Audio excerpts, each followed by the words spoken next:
औरंगजेबाला कबरीत जाऊन 350 वर्ष झाली, पण औरंगजेबाच्या त्या कबरीवरून महाराष्ट्रातलं राजकारण थांबायचं नाव घेत नाहीये। आता ही कबर नको, महाराष्ट्रातून ती उखडून टाका असं म्हणत हिंदुत्ववादी संघटना आक्रमक झाल्या। तर इच्छा नसूनही या कबरीला संरक्षण देण्याचं नेमकं कारण महाराष्ट्राच्या मुख्यमंत्र्यांनी सांगितलं। त्यामुळे कबरीचा वाद, त्यावरून होणारी आंदोलनं आणि कबर खरंच उखडणं शक्य आहे का, या सगळ्या गोष्टींचा उहापोह करणारा हा खास रिपोर्ट। ज्या औरंग्याने आमच्या छत्रपती संभाजी महाराजांचे हाल करून करून त्यांना संपवलं, त्याची ती कबर आपल्याकडे कशाला पाहिजे? अब बताइए कि कब चढ़ेगा बुलडोजर, कभी टूटेगी औरंगजेब की कब्र। काहीही झालं तरी या महाराष्ट्रामध्ये औरंगजेबाच्या कबरीचं महिमा मंडन होऊ देणार नाही। काय दुर्दैव आहे, ज्या औरंग्याने आमच्या हजारो लोकांना मारलं त्याच्याच कबरीचं संरक्षण आम्हाला करावं लागतं। महिमा मंडन होईल तर ते छत्रपती शिवरायांच्या मंदिराचं होईल, औरंगजेबाच्या कबरीचं होणार नाही। औरंगजेबाच्या कबरीवरनं राज्यातलं राजकारण तापलंय आणि समाजकारण ढवळू पाहत आहे। अधिवेशन काळात अबू आझमींनी औरंगजेबाचं उदात्तीकरण करणारं विधान केलं आणि वादाची ठिणगी पडली। त्याचं सदस्यत्व रद्द करा। या वक्तव्यामुळे आझमींचं अधिवेशनातनं निलंबनही झालं। होयचे बहुमत आहे, होयचे बहुमत आहे। पण त्यानंतर औरंगजेबाच्या कबरीचा वाद नव्यानं उफाळून आला। महाराष्ट्र आणि देशभरातल्या हिंदूंवरती जुलूम करणाऱ्या क्रूर शासक औरंगजेबाची कबर महाराष्ट्रातनं उखडून टाकण्याची मागणी सध्या टिपेला पोहोचली आहे। आणि याच कारणासाठी आज नागपूर, पुणे, संभाजीनगर आणि कोल्हापुरात विविध ठिकाणी आंदोलनं पाहायला मिळाली।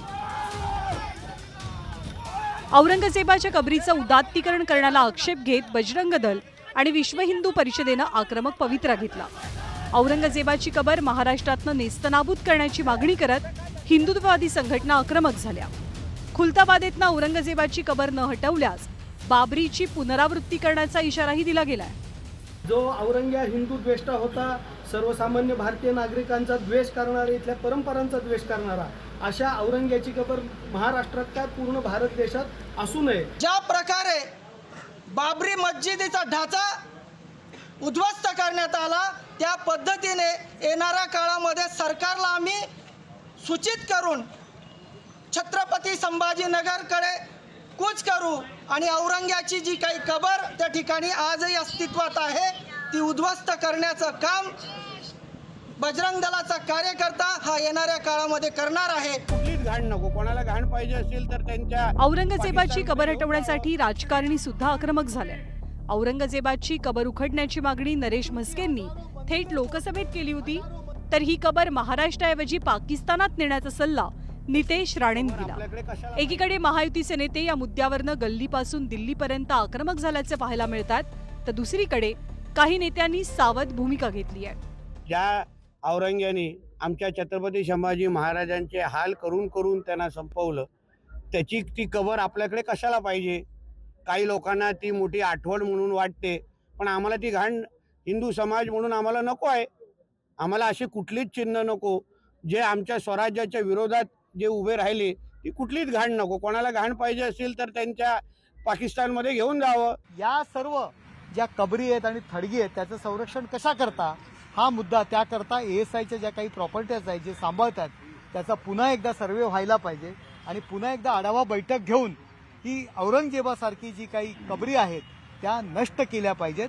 त्याचं फक्त त्या ठिकाणी थडगं असलं पाहिजे की जे महाराष्ट्रामध्ये आम्ही औरंगजेबाला गाडलं एक निशाणी म्हणून त्याचं एक थडगं त्या ठिकाणी ठेवण्यात यावं। बाकी त्या ठिकाणी एवढा खर्च आणि बडेजाव ठेवण्याची मला वाटते आवश्यकता नाही। औरंगजेबाच्या कबरीवरनं वाढत्या विरोधाचा अंदाज घेत मुख्यमंत्री देवेंद्र फडणवीसांनी या कबरीबद्दलची सरकारची भूमिका स्पष्ट केली आणि काहीही झालं तरी महाराष्ट्रात औरंगजेबाच्या कबरीचं उदात्तीकरण होणार नाही आणि जर कुणी प्रयत्न केले तर ते चिरडून टाकू असा थेट इशाराही त्यांनी दिला। काहीही झालं तरी या महाराष्ट्रामध्ये औरंगजेबाच्या कबरीचं महिमा मंडन होऊ देणार नाही. काय दुर्दैव आहे ज्या औरंग्याने आमच्या हजारो लोकांना मारलं त्याच्याच कबरीचं संरक्षण आम्हाला करावं लागतं. महिमा मंडन होईल तर ते छत्रपती शिवरायांच्या मंदिराचं होईल, औरंगजेबाच्या कबरीचं होणार नाही. औरंगजेब आणि त्याच्या कबरीवरनं महाराष्ट्रात वाद होण्याची ही काही पहिली वेळ नाही. याआधी या मुद्द्यावरनं राजकीय आणि सामाजिक वाद रंगले. आता कबर उखडून टाकण्याच्या इशाऱ्यानंतर कबर परिसरामध्ये मोठा बंदोबस्त तैनात केला गेलाय. त्यामुळे औरंगजेबाच्या कबरीवरनं सुरू झालेला हा सगळा वाद सरकार कसा हाताळणार आणि कोणतं पाऊल उचलणार हे पाहणं महत्त्वाचं असेल. Bureau report, news 18.